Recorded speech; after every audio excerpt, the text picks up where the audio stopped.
tiba-tiba Sentot Purwodirja datang dengan menggunakan kudanya, langsung ngerem di situ, langsung turun, langsung pangeran terjadi pertempuran di daerah Lengkong. Di antara pasukannya itu ada para bangsawan-bangsawan dan pangeran asal Yogyakarta Hadiningrat. Pangeran Diponegoro langsung bangun.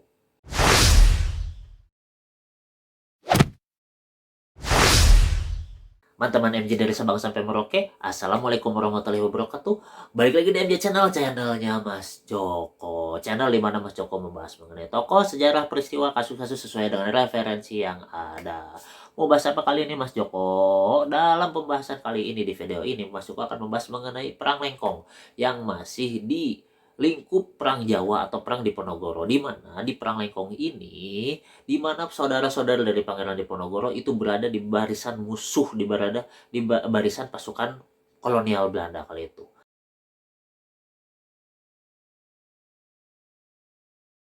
Seperti apa kejadiannya? Nah, sebelumnya ya bagi teman-teman MJ yang baru nonton video ini, ya MJ saranin untuk menonton video-video sebelumnya, part-part sebelumnya, karena takutnya ketika nonton video kali ini ya, ya jadi nggak ini gitu, nggak nyambung, ini ceritanya kayak gimana kok tiba-tiba kayak gini, padahal sebelumnya udah dibahas di video sebelumnya. Nih, ada yang di sini ya.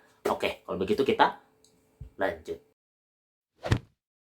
Pertempuran Lengkong. Nah, pertempuran Lengkong itu terjadi pada tanggal 30 Juli 1826.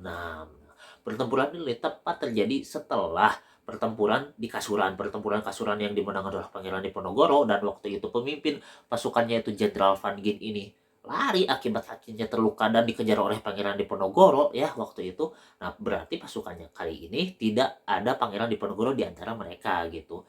Setelah merayakan, setelah istirahat 2 hari kemudian ya, pada tanggal 30 Juli pun bergeraklah pasukan ini.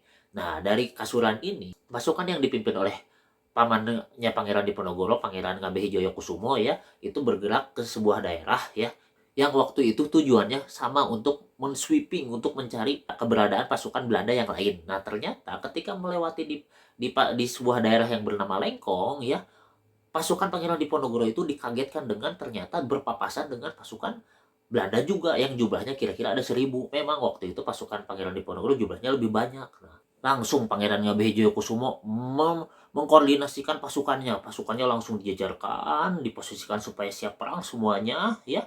Ternyata pasukan kolonial Belanda juga waktu itu juga sama, ternyata sudah dalam posisi siap perang gitu, sudah dikoordinasikan juga. Nah, waktu itu Pangeran Ngabehi Kusumo ternyata melihat di antara pasukan Belanda itu ada para bangsawan-bangsawan dari Yogyakarta Hadiningrat. Selain itu juga ada bupati-bupatinya gitu kan. Nah, di sini Pangeran Jaya Kusumo ya, Pangeran Ngabehi Kusumo dengan Kiai Mojo dan juga dengan Sentot Purwodirja dan juga dengan Ali Basa Muhammad Usman waktu itu segera memerintahkan untuk menahan pasukan agar pasukan ini tidak langsung menyerang. Nah, karena ya takut gitu, karena kan di antara pasukan Belanda itu kan ada bangsawan-bangsawan juga dan pangeran-pangeran juga yang berasal dari Yogyakarta kan. Nah, takut mereka itu jadi korban gitu. Nah, di antara pasukan Belanda itu ada Pangeran Panulan dan ada Pangeran Mudaningrat. Nah, sebenarnya masih ada pangeran-pangeran lain dan bupati-bupati lain waktu itu. Ya, cuman di sini yang tertulis itu ada 2 gitu, yaitu Pangeran Panulan dan Pangeran Mudaningrat. Nah, kedua pangeran ini itu merupakan saudara dari Sultan Hamengkubuwono II dan Sultan Hamengkubuwono III. Berarti bagi Pangeran Ngabehi Kusumo ya, kedua orang ini ialah masih pamannya gitu, masih pamannya Pangeran Ngabehi Kusumo, dan bagi Pangeran Diponegoro ini tuh eyangnya gitu. Karena takut Pangeran Ngabehi Kusumo kedua orang itu menjadi korban, langsung seluruh pasukan jangan dulu menyerang, jangan dulu menyerang. Tetapi pasukan yang baru saja dapat kemenangan-kemenangan besar itu seolah-olah tuh seperti tidak bisa dikontrol gitu. Bahkan ketika Pangeran Ngabehi Kusumo itu menyuruh semuanya pasukan untuk berbaris, pasukan ini tuh seolah-olah tuh pengen paling duluan yang ada di depan gitu. Jadi supaya paling ketika menyerang tuh paling duluan menerkam lawan tuh saling rebutan gitu. Udah saya aja paling di depan gitu. Nah, ketika kondisi seperti itu, Pangeran Ngabehi Kusumo malah semakin takut. Aduh, ini pasukan gak bisa diatur gitu kan, gimana ini, mereka semakin merangsek maju. Tidak lama kemudian terjadilah pertempuran. Di situ juga pasukan Belanda yang dari tadi sudah siap, ternyata mereka juga karena melihat pasukan Pangeran Diponegoro udah semakin lama merangsek maju, ya mereka juga menyerang gitu kan. Akhirnya dia terjadi pertempuran lagi di situ. Wah, di situ benar-benar kacau gitu. Kacaunya bukan kenapa-kenapa, karena di antara pasukan Belanda itu ya ada para pangeran dari Ngayogyakarta, Hadiningrat, dan ada bupati baputinya juga gitu kan. Nah, di sini pertempuran itu semakin lama semakin tidak terkontrol gitu. Pasukan sudah benar-benar udah nggak bisa dikontrol. Lagi semangat-semangatnya ibaratnya banteng yang udah nggak bisa diikat lagi gitu kan, pasukan itu wah mengamuk aja, udah disikat aja habis-habisan. Di situ Pangeran Ngabehi Joyokusumo segera memerintahkan Sentot Priwolodjojo untuk mencari Pangeran Diponegoro. Pokoknya cari Pangeran Diponegoro, ini ada para bangsawan yang berasal dari Ngayogyakarta, Hadiningrat, ada di pasukan musuh. Kita takut nanti kalau misalnya mereka jadi korban, wah bahaya, udah pokoknya. Akhirnya Sentot Priwolodjojo segera mencari Pangeran Diponegoro. Berlarilah kudanya Sentot Priwolodjojo bersama tuannya, bersama Sentot Priwolodjojo. Nah, Pangeran Diponegoro yang waktu itu sedang berusaha mencari Kolonel Van Gin yang kakinya tertembak dan sedang melarikan diri. Ya, meskipun sayangnya Kolonel Van Gin tidak ditemukan, tidak berhasil ditangkap oleh Pangeran Diponegoro. Nah, Pangeran Diponegoro waktu itu kok ada di sebuah dusun yang namanya tuh Desa Candi. Nah, Desa Candi ini Pangeran Diponegoro itu lagi istirahat. Tiba-tiba Sentot Priwolodjojo datang dengan menggunakan kudanya, langsung ngerem di situ, langsung turun, langsung, "Pangeran, terjadi pertempuran di daerah Lengkong. Di antara pasukannya itu ada para bangsawan-bangsawan dan pangeran asal Yogyakarta, Hadiningrat." Pangeran Diponegoro langsung bangun. Waduh, langsung cemas, langsung khawatir, langsung menaiki kudanya, langsung berangkat menuju pertempuran di Lengkong tersebut. Wah, langsung memacu kudanya. Saking khawatirnya, saking ketakutannya Pangeran Diponegoro ya, takut keluarga-keluarga jadi korban ya. Pasukan Pangeran Diponegoro yang waktu itu mengawal Pangeran Diponegoro, bahkan Sentot Priwolodjojo juga ketinggalan di belakang gitu. Wah, Pangeran Diponegoro cepat-cepat langsung naik kuda sampai di Lengkong. Terlambat sudah semuanya. Terlambat sudah. Pangeran Diponegoro sudah melihat mayat bergelimpangan di mana-mana, korban peperangan sudah bergelimpangan di mana-mana, bahkan konon katanya udah di sungai itu sudah bertumpukan gitu korban-korban perang itu. Tapi Pangeran Diponegoro itu melihat bahwa pasukan Pangeran Diponegoro itu tidak ada yang menjadi korban gitu. Justru di sini pasukannya kolonial Belanda yang menjadi korban, dan sayangnya juga para pangeran, para bangsawan yang waktu itu berada di barisan pasukan musuh, terutama itu Pangeran Panular dan juga Pangeran Mudaningrat, waktu itu sudah menjadi korban, sudah ditemukan dalam kondisi tidak bernyawa.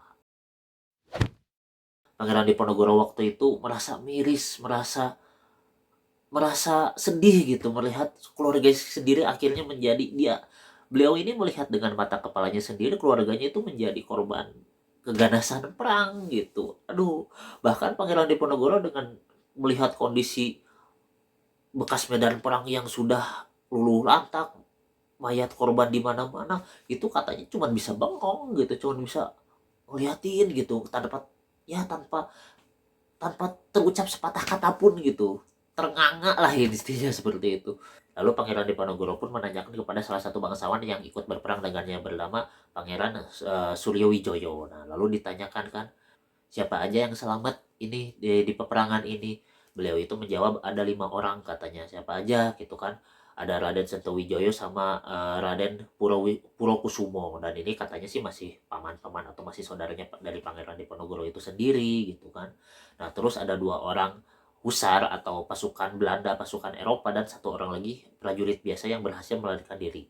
Lalu siapa lagi yang meninggal yang menjadi korban? Lalu dijawablah bahwa Pangeran Mudaningrat, Pangeran Panular itu menjadi korban, sudah lagi tidak bisa diselamatkan. Nah, waktu itu Pangeran Diponegoro pun merasa sedih dan akhirnya meminta kepada pasukannya, meminta kepada pihaknya, kepada abdi-abdinya untuk mengurus para pasukan tersebut, karena ya masih saudara lah gitu kan, mengurus sebaik-baiknya, ya dikafani, disolatkan, dikuburkan dengan layak gitu. Dan waktu itu Pangeran Diponegoro setelah menyaksikan pertempuran yang telat gitu ya kan, Pangeran Diponegoro datang ya gitu kan, ya sudah akhirnya Pangeran Diponegoro kembali bersama pasukannya dan menuju ke daerah perkampungan untuk istirahat.